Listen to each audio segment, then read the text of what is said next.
Marcel Guardos, vous êtes le président de l'association Alto Cancer, association que vous avez créée en octobre 2012, suite au décès de votre épouse. Rappelez-nous quelle était l'ambition initiale de cette association. Je crois que quand on passe dans ce service et qu'on s'aperçoit, il y avait un espace famille. Au service oncologie de l'hôpital Morvan-Brest. Qui est dédié aux familles de passage, c'est-à-dire qu'il y a des personnes qui viennent de Brest, mais il y a aussi des personnes qui ne sont pas de Brest et qui veulent aussi rester auprès de leurs proches, souvent, hélas, en fin de vie. Et j'ai fréquenté une petite pièce qui s'appelait l'espace Christophe. Et dans cette pièce-là, les rideaux pendaient. Les rideaux pendaient, il y avait 2 petits lits, mais à la vue de tout le monde. Et comment s'allonger à la vue de tout le monde? Il n'y a pas d'intimité. Alors je crois que c'est pas une chose facile. Et c'est la promesse que j'ai faite. J'ai dit, quand mon épouse est partie, j'ai dit je reviendrai. Pour améliorer le bien-être des patients et des familles qui les accompagnent. Je reviendrai et une semaine après, on a créé l'association Alto Cancer. Voilà. Et du coup, vous organisez chaque année un concert pour collecter des fonds. Ils servent à l'amélioration de l'accueil des malades et des familles au service oncologie de l'hôpital Morvan à Brest. Avec l'argent récolté l'an dernier, vous avez pu financer un plafond virtuel. Il a été installé cette semaine et Morgane Lincy est allée visiter ce service. On regarde son reportage. Apporter un peu de lumière dans les moments difficiles. Depuis plusieurs années, c'est l'objectif de l'association Alto Cancer. Après la rénovation de l'espace famille du service oncologie de l'hôpital Morvan, elle souhaite apporter du bien-être aux patients lors des soins. Le but de cette association est non pas comme d'autres qui le font très bien de favoriser la recherche, mais d'améliorer l'environnement du patient. L'association a donc financé la mise en place de plafonds lumineux qui font office de fenêtres virtuelles dans les salles de traitement de radiothérapie. Un puits de lumière réalisé avec des panneaux LED ultra fins qui simulent la lumière du jour et améliorent le bien-être du patient. Avant, en fait, les patients étaient vraiment dans le cadre blanc, voilà, tout était très carré. Et c'est vrai que maintenant, les gens, en fait, quand ils viennent ici, ça leur permet de sortir un petit peu, d'avoir un petit peu d'extérieur, de voir le ciel qu'ils ne voyaient pas avant, en fait.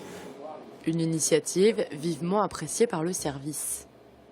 Cette action-là a pour but d'aider le patient, la famille, d'améliorer son environnement et d'humaniser davantage la médecine. Donc, par ce biais-là, c'est essentiel. Et l'association ne compte pas s'arrêter en si bon chemin. Prochaine étape, des aquariums virtuels dans les salles d'attente.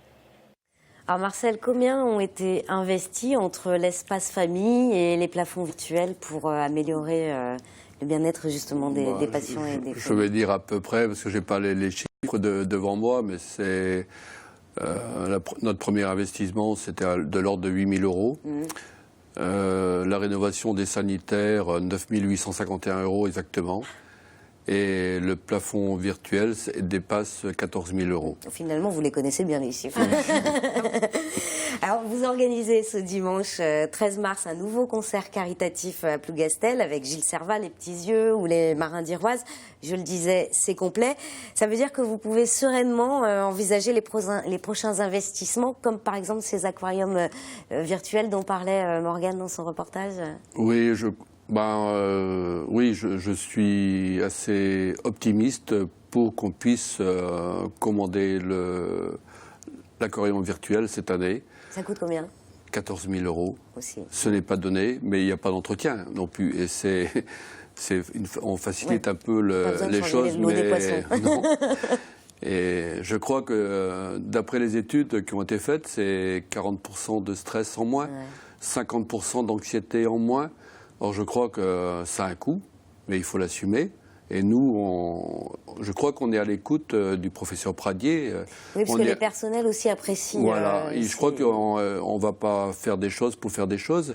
Le professeur Pradier, le cadre de santé, Sylvain Punel, nous donne des idées. Maintenant, après, financièrement, si on peut les assumer, je crois que nous avons un planning important pour plusieurs années, je pense. Alors, vous avez aussi un parrain de choix. Il s'agit du navigateur Gilda Morvan. Le marin de la Bervrac s'apprête à participer à la Transat AG2R qui reliera Concarneau à Saint-Barth dans les Antilles. Départ le 3 avril. Et il a décidé de porter les couleurs de l'association Alto Cancer. Il n'a pas pu être là aujourd'hui, puisqu'il est en pleine préparation à Port-la-Forêt. Mais il nous a expliqué son engagement. On l'écoute au micro de Camille Pouchet. Depuis quelques années, on a réussi à raménager entièrement l'espace de vie des familles. La prochaine course, c'est la Transat AG2R à la mondiale. On va aussi porter les couleurs de l'association sur le bateau Cercle Vert, donc traverser l'Atlantique. Et il y a un prix à gagner. Donc on va tout faire pour gagner ce prix qui va revenir à l'association. Donc ça va être sympa de porter haut les couleurs de Alto Cancer sur l'Atlantique. Je trouvais que m'engager pour les nations brestoises, c'était bien aussi de travailler pour les gens dans la région de Brest. Marcel, c'est quoi ce prix de la solidarité dont parle Gilda Morvan? Alors, c'est un peu comme le prix du télégramme. Disons que tous les skippers de la Transat AG2R ont été invités à défendre un projet ou à présenter un projet. Gilda Morvan, il n'a pas réfléchi longtemps et il nous a tout de suite nommés. Et alors, nous allons présenter ce projet d'aquarium virtuel. Ça va être un vote par Internet. Alors, il va falloir voter pour qu'on gagne. Parce que le premier prix, l'autre bout, à Saint-Barth, c'est 5 000 €. Ah, pas mal. Donc là, ça fait un bon financement. Votez. Eh bien, votez. Merci, Marcel, d'être venu nous présenter les actions de votre association Alto Cancer. Et pour suivre votre actualité et pour voter, on retrouve toutes les infos complètes sur notre site internet tbo.be.